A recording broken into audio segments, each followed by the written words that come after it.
Hello everybody, name's Shalice. Welcome on everybody to my review of Digimon Survive. And here's the thing everybody, if you want one of the most depressing, greatest Digimon stories of all time, this is a game to get. This is an absolute triumph masterpiece in many cases. The thing is though, even though it's a masterpiece in my opinion, the storyline was brutal, it was great, it was depressing of Digimon Survive, this is a game I will probably never go back to. If I could best describe this game, this is a Schindler's List of Digimon. It's just that damn depressing. I was wondering, why are they playing this classical Westworld type music in the intro of the loading screen? Oh, because people die. Here, first off, everybody, I got this game at GameStop a month ago. I had issues with this game. I had issues with pre-ordering, getting Digimon and not of it working. There was a couple issues I had with the beginning of this game. Also, the fact is, I didn't know what this game was. I was one of those stupid schmucks that basically bought the Digimon game just because it said Digimon. I'm like, Digimon game coming out? Gonna buy. Because Digimon is my favorite cartoon series, favorite anime. If I die and I could take only 5 things up to me in the afterlife to watch, Digimon's on number 1 spot for me. That's how much I love Digimon. That's how much I adore this entire franchise. I love Digimon. And the thing is, with Digimon Survive, it was dark. It was brooding. It was depressing. You get a young kid named Takuma. He is going to a class field trip of a group of young other students. And the thing is, they get sucked into the digital world.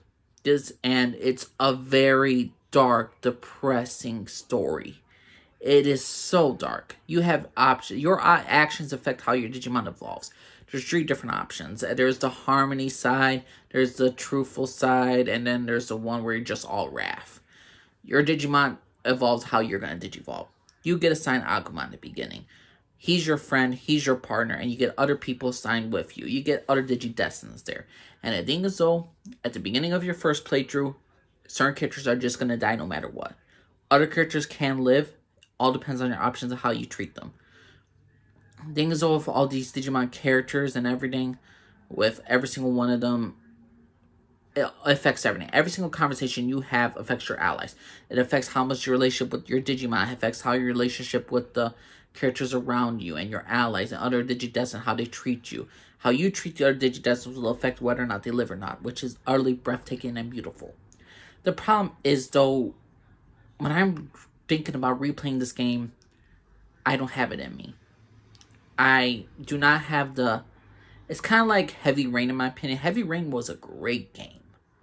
Things though, will I always want to replay it? No, because there's a certain limit of options and certain combinations. Heavy Rain has more combinations and options to do from. If you get all your characters to survive in your first playthrough, it's a miracle, but it's nearly impossible. Certain characters are going to die in your first playthrough. And it's just utterly fantastic and utterly breathtakingly damn depressing. The thing is though, with those characters at the beginning, after you finish the story, you can't explore the world. This is a visual novel game. You're not going to be able to explore other areas unless you have the option to. This game doesn't give you a lot of free roaming, doing different combinations of Digimon, starting off with different Digimon as your partner. You don't get that option. You get Agumon as your partner, and it's 3 different combinations you could have your Digimon evolve. 3 different paths, 3 different options. And the thing is though, is it the greatest Digimon game of all time? In my opinion, no. But it's downright good. And it's downright great. The problem is though, I had more fun playing Digimon Rumble Arena with my sister and my friends when I was younger. I could play Digimon Hacker's Memory, Digimon Cyber Sleuth. I can enjoy those games a little bit more than Digimon Survive, because the fact is, Digimon Survive is such a depressing walkthrough. Like I said earlier, this is the Schindler's List of Digimon. I do enjoy this game. I really did enjoy the entire storylines. And when I was watching and playing the game at the same time, I'm like, that did not just happen. That did not just happen. And it did happen.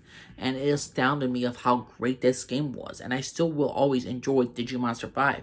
The problem is, though, for me, it's too damn depressing. And I don't think I'm ever going to truly replay this one until I have the effort or want the energy to do another Digimon Survive playthrough, because the fact is, even though it was a great storyline, this is such a great storyline, it could easily be a TV show. If you're telling me Like, if this is like one of the greatest storylines of Digimon of all time, it is. It's in the top 5. This is right up there with Digimon Tamers, Digimon Data Squad, Digimon Adventure 1. That had such great storylines. And Digimon Cyber. So this is right up there with the top 5. Great storytelling, great characters. And overall, it is a great time. Just, it's not that replayable to me. And again, I love Digimon. I love this franchise, but there's not much I could say about then.